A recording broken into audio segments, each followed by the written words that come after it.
Bonjour et bienvenue dans ce nouveau chapitre qui est l'environnement d'un projet. Vous savez que les projets ne fonctionnent pas dans le vide. Tout s'insère dans un milieu physique qu'il t'a modifié et qui s'influe sur ses actions et ses possibilités d'exécution.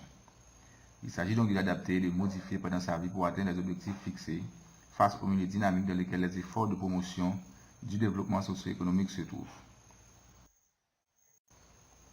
La reconnaissance de l'environnement entraîne les actions prises par l'équipe de projet pour connaître et analyser l'environnement du projet afin de le maîtriser autant que possible. En fait, la réussite d'un projet est associée non seulement à une saine gestion interne, mais aussi à l'interaction efficace entre le projet et les facteurs critiques de son environnement exogène. L'environnement d'un projet comprend tous les organismes et individus qui sont susceptibles d'avoir, par leur action, un impact quelconque sur son déroulement. Ce sont pour le chef du projet, ses collègues de travail, ses supérieurs hiérarchiques, les représentants des autres unités de l'entreprise, les bailleurs de fonds, les bénéficiaires du projet, les agences ou institutions chargées de faire respecter les normes établies, les représentants du gouvernement, etc. Il faut distinguer l'environnement interne et l'environnement externe d'un projet.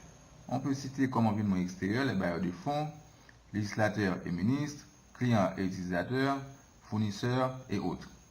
Et parmi les environnements internes, il y a les supérieurs hiérarchiques, les collègues, les autres unités, administrateurs et autres. Et tout au milieu, on a les contractuels, les gérants de projet et ses subordonnés.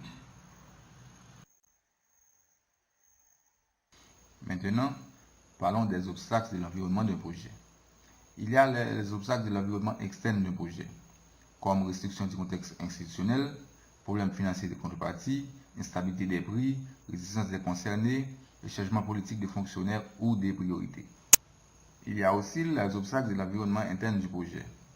Mauvais diagnostic de la situation, analyse insuffisante des concernés, définition imprécise et multiple des objectifs, manque de repères pour le suivi et l'évaluation, estimation irréaliste des délais et des coûts, incapacité des exécutants. Presque tous les projets sont planifiés et réalisés dans un contexte social, économique et environnemental, et ont des répercussions autant positives que négatives. L'équipe de projet doit prendre en compte le contexte environnemental, culturel, social, international, politique et physique du projet. Prenons par exemple l'environnement culturel et social. L'équipe doit comprendre comment le projet a des effets sur les personnes et comment les personnes ont des effets sur le projet. Ceci peut nécessiter de comprendre les différents aspects des caractéristiques économiques, démographiques, éducatives, éthiques, ethniques, religieuses ou autres des personnes affectées par le projet ou y ayant un intérêt. Le chef de projet doit aussi étudier la culture d'entreprise et déterminer si le management de projet est reconnu en tant que rôle valide, doté de la responsabilité et de l'autorité nécessaires au management du projet. Environnement international et politique. Certains membres de l'équipe de projet devront peut-être se familiariser avec les lois et coutumes internationales, nationales, régionales et locales applicables, ainsi qu'avec le climat politique qui pourrait tous avoir des répercussions sur le projet. D'autres facteurs internationaux à prendre en compte sont les décalages horaires, les jours fériés nationaux et régionaux, les besoins de déplacement pour les réunions de travail en face à face et la logistique des téléconférences.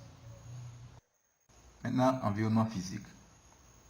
Si le projet peut avoir des répercussions sur l'environnement physique, il est essentiel que certains membres de l'équipe de projet soient bien informés sur l'écologie et la géographie physique locale qui pourraient affecter le projet ou être affectés par lui.